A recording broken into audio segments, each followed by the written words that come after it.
Hello everyone, welcome to a stretch class for the back of the leg. So just a quick overview of the back of the leg.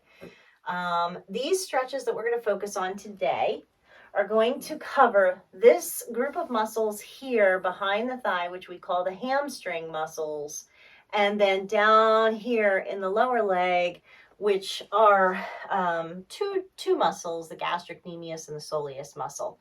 But they're the primary muscles that relate to the back of the leg. So right now, if you're sitting, and this could be in a chair, this could be on the floor, if you're sitting, your knees are bent. Anytime your knees are bent, the hamstring muscle is shortening, and it's shortening, and it's shortening, and it's shortening. So if you think about it, most of the things we do bend the knee. We could be cycling, running, we could be sitting, watching TV, working on a computer. It doesn't matter what it is. These hamstrings are just shortening, shortening, shortening. So when you straighten out your legs in any seated position or standing position, you might find tension behind your knees. You might feel like really tight muscles behind your knees, like right above the knee, or even the calf muscles in the lower leg, right? And Lord, if you fold forward, you really feel it. So I'm going to show you the stretches that primarily work these muscles, the hamstring and the gastrocnemius and the soleus. So I need you to grab a strap. Make sure it's something that's tight and not rubbery. Grab a karate belt or a waist belt that's long enough, one of your dad's neckties that's really long, a bathrobe tie. Go grab, push pause, go grab something and get something that's long enough. And so there's a couple of basic things with respect to the hamstring muscles. First of all, if you're not able to sit upright, so if I'm seated here and my back is straight and my legs are straight, you'll feel a level of comfort or discomfort. So this is called staff pose. And if you just sat there, some of you might notice you can't straighten your legs, that the knees need to stay a little bit bent. And if you straighten them, you sway back, right? So it's like, okay, my back comes up, my knees go up, my knees go down, my back goes, like it's almost like you can't sit up in this 90-degree angle. If that's you, I need you to get a towel would be probably the best thing, or a cushion. And you're going to take your towel and you're going to roll it up and put it under your knees. Or if you have a cushion. Now I have this bolster, but it's actually a little too big. Well, it's too big for me. It might be perfect for some of you. But it's going to be like this. So it's actually allowing the hamstring to be a little shortened so that you can maintain an erect posture, okay? So again, if this is difficult for you, you may have to reach out to me. There are a couple of other things, a couple of other tricks up my sleeve. So then we're going to take our strap, and I think so you can see my whole foot. I'm going to take my socks off. So in the stretch class where I talked about the glutes and the piriformis, I talked about how to flex the foot. So this is really important for this hamstring stretch and forward fold too. So if you all know how to point your toes. So this is pointing and this is flexing. Now when you look at your feet in a flexed position, you don't want to see just the big toes pull back. And I'll tell you, in my yoga classes, this is what I see people do wrong all the time.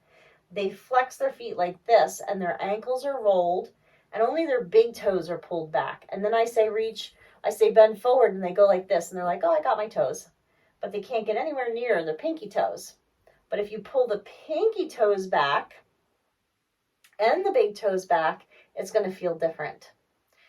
And then you take this strap and you place it around the ball of the foot and hold it taut with the back straight, right? And then you just take some deep breaths and you feel the stretching in your body. Gorgeous stretching in your body. Now, for some of you, this is not enough. You might be breathing and you might be like, yeah, I mean, it feels good, but I can go further.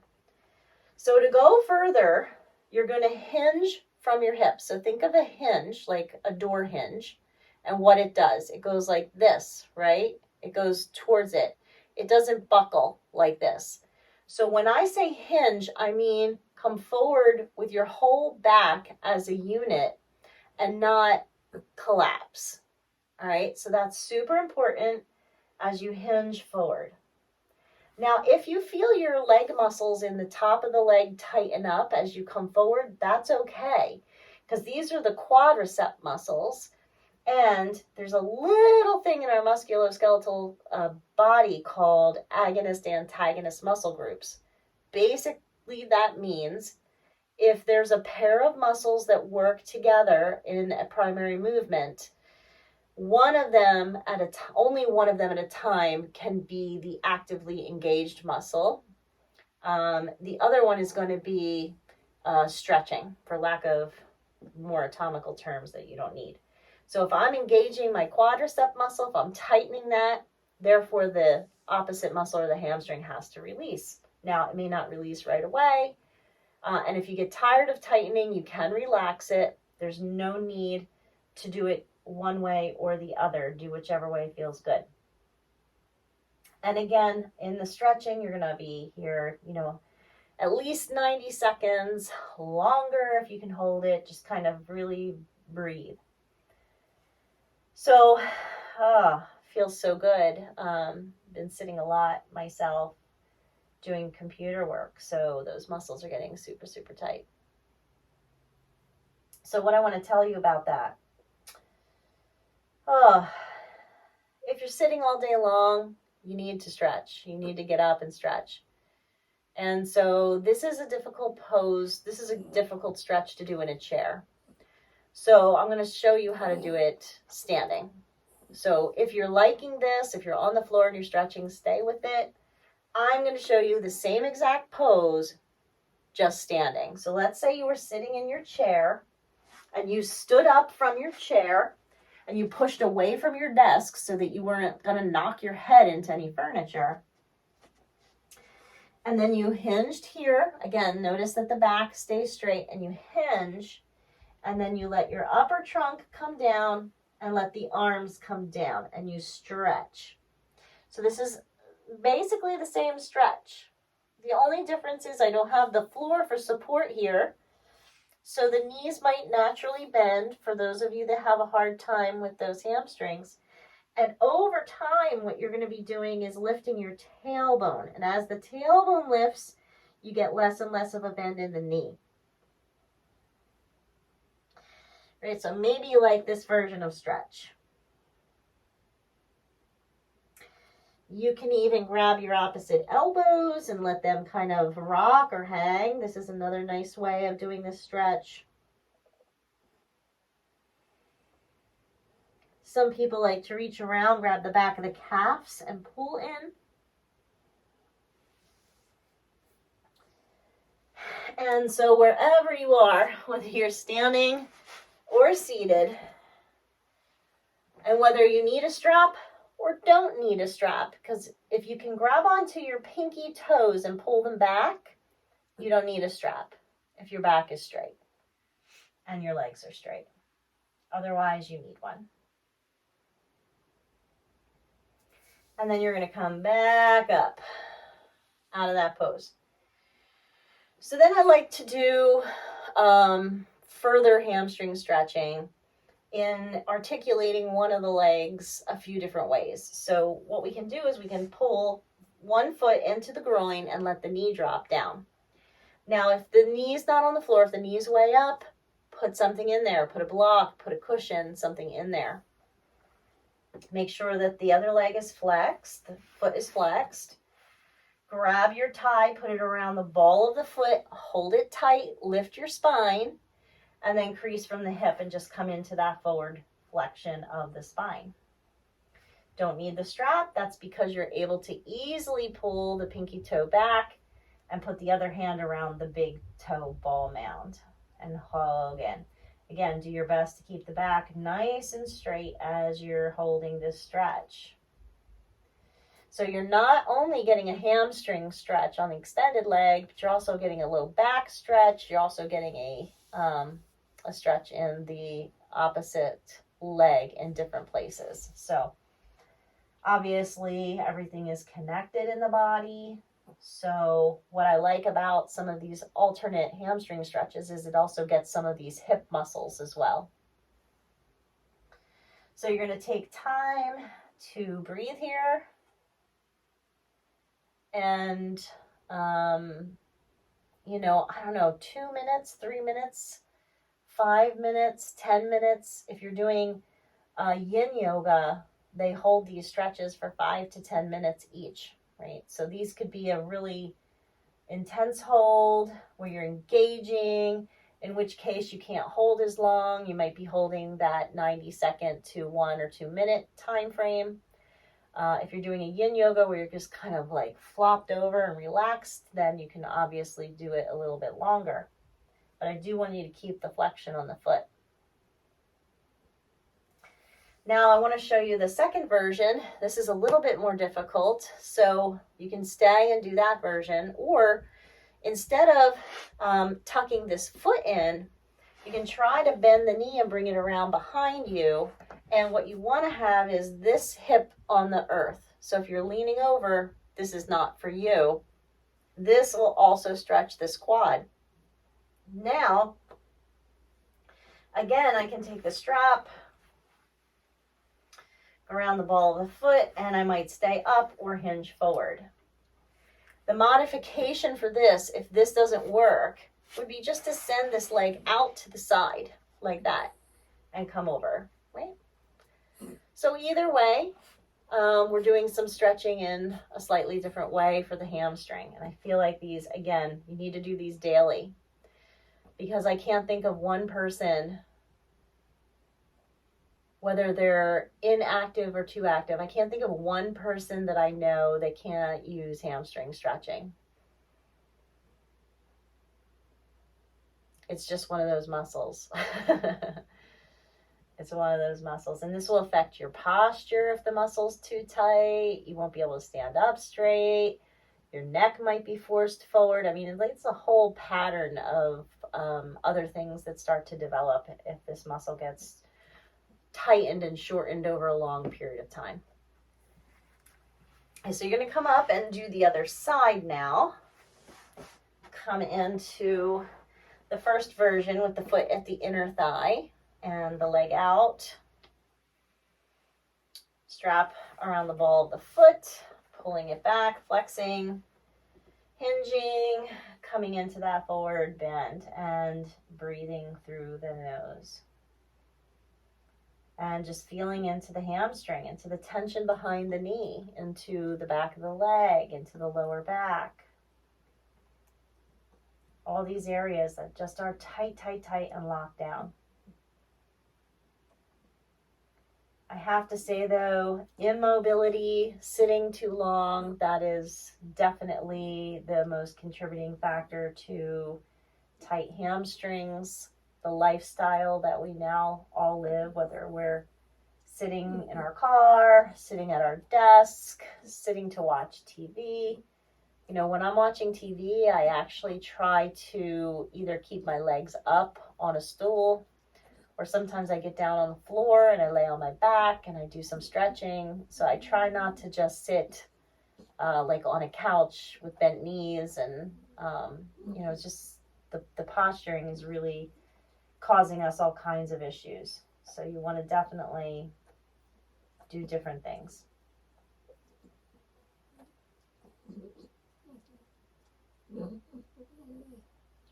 And so you'll also maybe notice if the legs are the same, I find that my dominant leg, the leg that I use to take the first step with or to push off with if I'm standing up, the leg that's the most dominant is the tighter leg for me.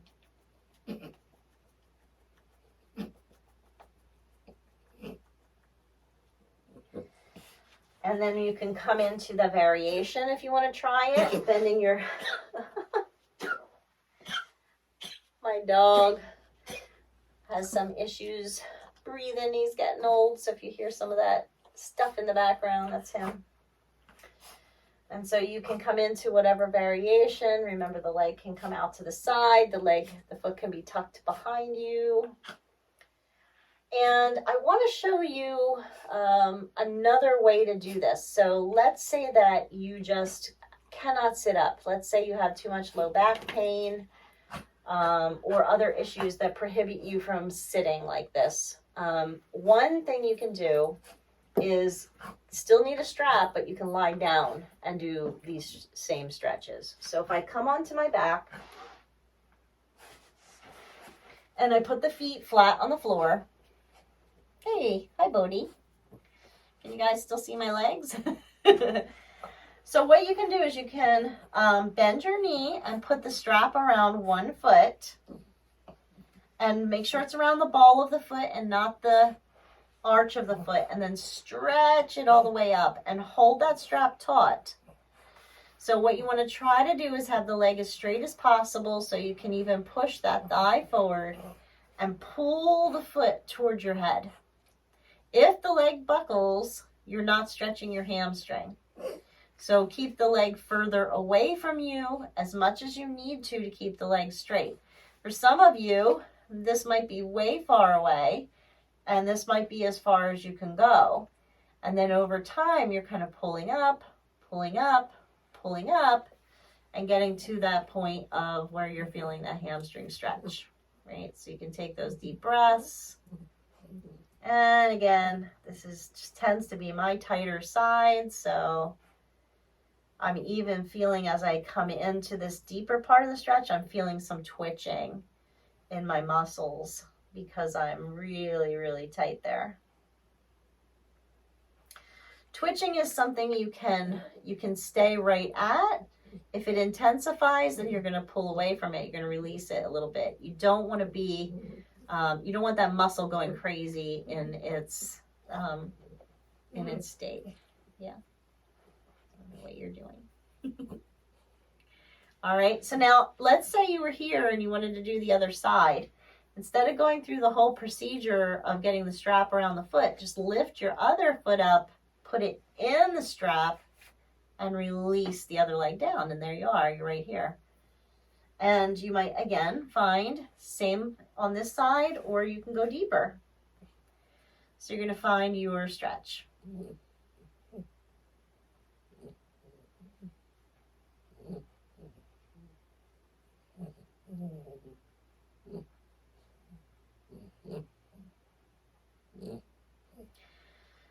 So most of these stretches so far I've been focusing on the hamstring. When you point the foot, you're not stretching the calf at all. But when you flex the foot, you're also stretching the calf. So you are getting the stretch into those other muscles in the lower leg that we talked about. But I have another stretch that people really like for the calf that I'll show you, and it's in a different position. So let's just hold here for another moment or so. Sometimes people ask me, can I do these stretches in bed? And my answer would be to you, if you can get on the floor where it's a little harder, I'd rather you do that.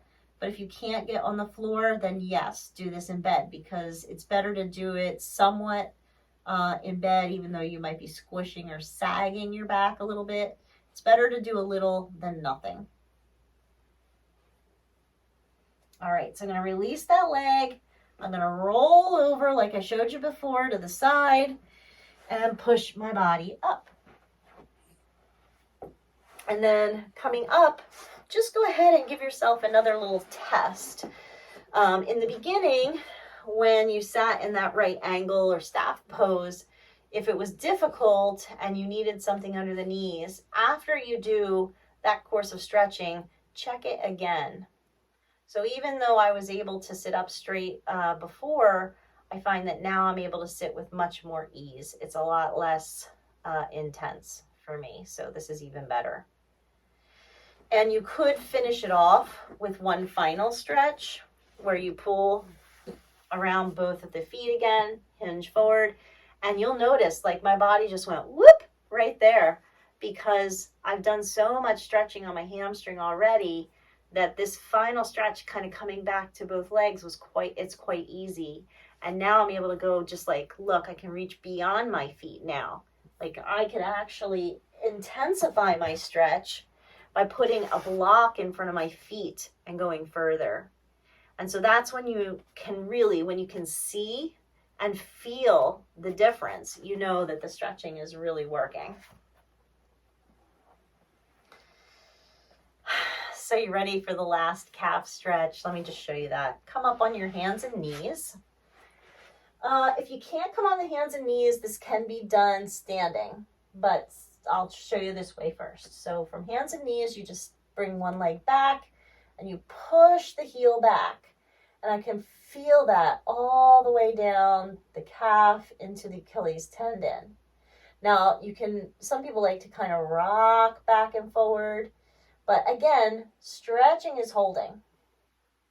It's not bouncing.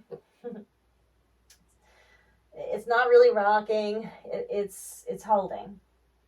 So you hold it for 90 seconds. Again, if you can't be on the arms, you can try it on your forearms. You still got the same pressure to push back and hold.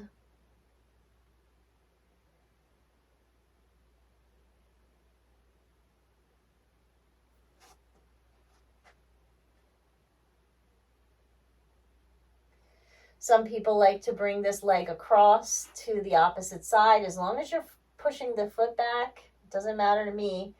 But I feel it more intensely with it straight. So you just figure that out. Do the other side. Nice big calf stretch. Make sure you're pressing back and also pulling up on the thigh. So don't let the knee sag, because now what? When the knee bends, same thing as the hamstring. You're not getting the whole calf stretch.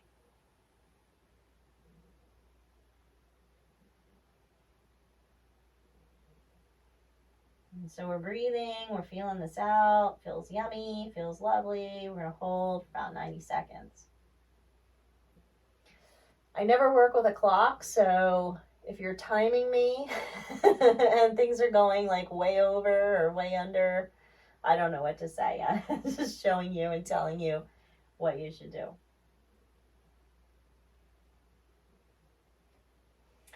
And because we butt up against time, sometimes I stop. Now, if you wanted to stand up, and I know I might go out of the frame a little bit, but that's okay because you really just want to focus on my legs, is you can try that calf stretch by taking one foot back and pushing the foot back. Now, you take the front knee and maybe bend it a little bit, and you push back into the back one, right? If you had a wall in front of you, you could be pushing against the wall. For me personally, this isn't as good of a stretch. Some people like to take it way back, keep the heel off the foot, use the wall. Right, so that's another way to get that calf to stretch. Just kind of hold on to the wall, bend the front knee, and take the other leg back.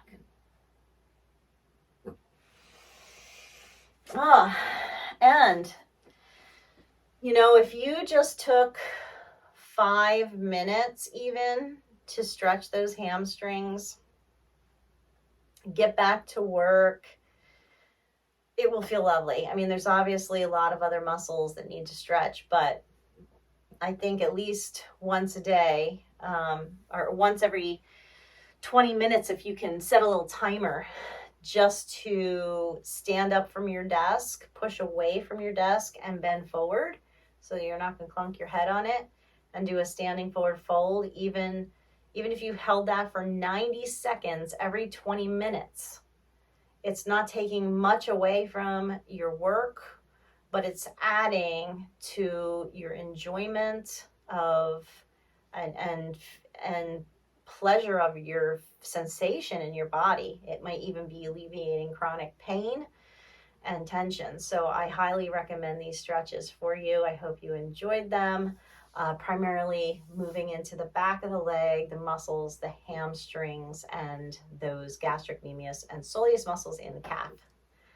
So there we go. Get back to work.